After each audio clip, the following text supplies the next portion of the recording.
Boxing champ Pernell Whitaker died, hit by car in Virginia. Pernell Whitaker, an Olympic gold medalist and four-division champion who was regarded as one of the greatest defensive fighters ever, has died after being hit by a car in Virginia. He was 55. Police in Virginia Beach said the former fighter was hit by a car Sunday night. The driver of the car remained on the scene, and police said they were investigating the circumstances of the death. Sweetie was Whitaker's nickname, and it fit perfectly. He was a master of hitting and not getting hit back, a southpaw who slipped in and out of the pocket and rarely gave an opponent an opportunity to land a clean shot. Whitaker won a gold medal at the 1984 Olympics in Los Angeles, one of 9 U.S. boxing champions that year, and made his pro debut on national television. He advanced quickly, and was fighting for a major title by his 17th fight, a loss to Jose Luis Ramirez that he would avenge the next year.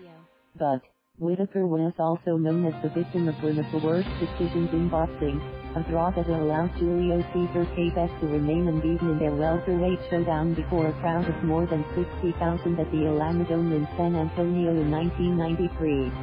4 years later, Whitaker was on the losing end of another difficult decision against Oscar De La Hoya in Las Vegas, a fight many ringsiders thought he had won. When you see the list of greatest boxing robberies in history, they were both number 1 and number 2 on the list, said Kathy Duva, his longtime promoter. And every list of top 10 fighters of all time he was on, too. Whitaker was a champion in 4 weight classes, winning his first win with a 1989 decision over Greg Hagen at lightweight, in a professional career that spanned 17 years. He finished with a record of 40-4-1 and was the first ballot selection into the International Boxing Hall of Fame.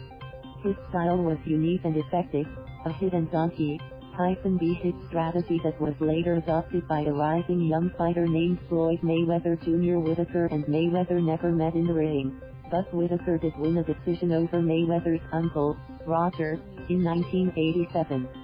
Still, it was 2 controversial decisions, one a draw, the other a loss that may have defined his career more than anything. The first came against Chavez, the Mexican great who was unbeaten in 87 fights, when he and Whitaker met in a highly anticipated fight in San Antonio.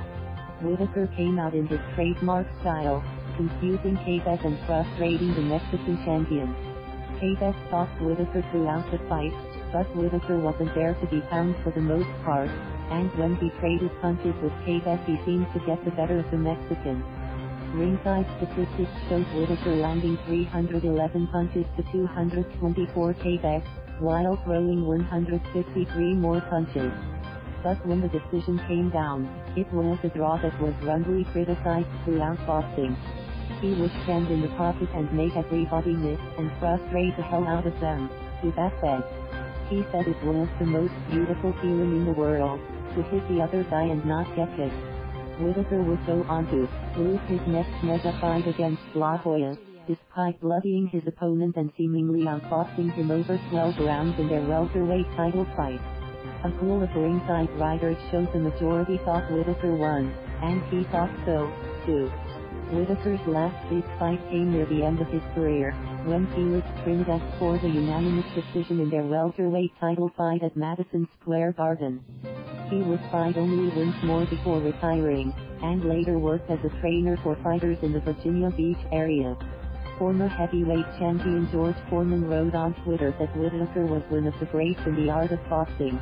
When I first saw Pernell Sweetie Whitaker in training camp, it was like watching a cat with boxing gloves, Foreman said. Best balance I've ever seen in a boxer. Whitaker made millions in the ring, millions for the De La Hoya fight alone, but Duva said he had little left in the end. He wasn't a spender. He was very modest, she said. But he was supporting an awful lot of people for a long time. A native of Norfolk, Whitaker battled alcohol problems throughout his adult life, Duva said. He also served time in prison after violating his probation in 2003 on a conviction for cocaine possession. But in recent years Whitaker has been happy going to boxing events and meeting fans and signing autographs. He was supposed to be a part of the Manny Pacquiao-Keith Thurman fight night Saturday in Las Vegas, where he was to be honored as a boxing legend. Thank you for watching.